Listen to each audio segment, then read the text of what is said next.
নমস্কার, আমি গোপীনাথ পাল। আজকের গল্পে আজ আমি এমন একজন ভদ্রলোকের কথা বলব যিনি একজন সফল ব্যবসায়ী। সারাটা জীবন তিনি ব্যবসার পেছনে অক্লান্ত পরিশ্রম করে গেছেন। এবং শুধু তাই নয়, তিনি ব্যবসার দিকে তিনি এতটাই নিমগ্ন ছিলেন বা এতটাই উম ডুবে ছিলেন, পরিবার, পরিজন, ভাই, বোন, ছেলে, কারো মেয়ে, কারোর দিকেই তার নজর ছিল না। শুধুমাত্র ব্যবসা করব, শুধুমাত্র কিভাবে আরো উপার্জন করব, এই দিকে তার লক্ষ্য ছিল। এইবার এই ব্যবসায়ী ব্যবসা করতে, করতে তার বয়স যে বাড়ছে, সেটা কিন্তু সে ভুলে যেতে লাগলো। সে যত উপার্জন করতে লাগলো এবং সেইটা আনন্দ করে তার কাটতে লাগলো। ব্যাংকের বই দেখে আর আনন্দ পায়। ওহ! এত টাকা জমেছে, এত টাকা জমেছে। তার সন্তান তার কাছে আসে যখন, "বাবা চলো একটু ঘুরতে যাই, বাবা চলো একটু" "আমায় এখন ডিস্টার্ব করো না।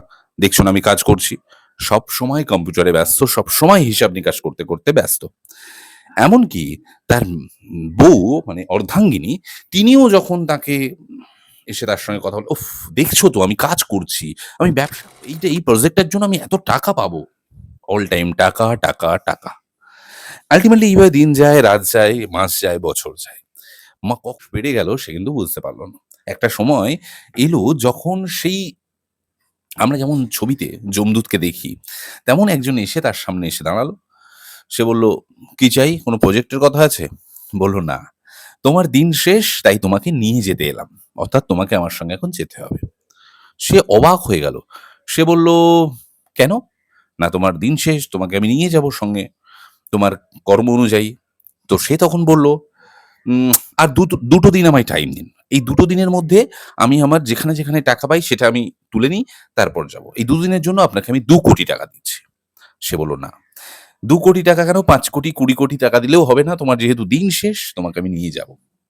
অবাক হয়ে গেল সে। বলল, "আমাকে ১ টা ঘন্টা সময় দিন, আমি বাড়ির লোকদের বলে দিই আমি কোথায় কি টাকা রেখেছি। টাকা, টাকা, টাকা।" তখন যমদূত বলল, "২ মিনিটও সময় দেওয়া যাবে না। কেননা ঘড়ির কাঁটা কিন্তু ঘুরে যাচ্ছে। তোমাকে নিয়ে যেতে হবে। তুমি চলো।" তখন সে বলল, "ঠিক আছে। চলে তো যাচ্ছি, তো যাওয়ার আগে একটা কথা বলে যাই। জীবনে টাকাটাই সব নয়। টাকা ছাড়াও এই দুনিয়াতে ঈশ্বর পাঠিয়েছেন সবকিছু ভোগ করার জন্য, সৎ পথে, সৎভাবে সব্বাইকে সময় দেওয়ার জন্য। শুধু টাকাকে সময় দিলে কিন্তু অন্যগুলো মিস হয়ে যাবে।"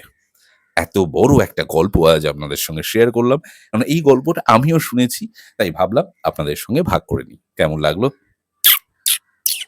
একটু কমেন্ট বক্সে জানিয়ে দিন। টাটা।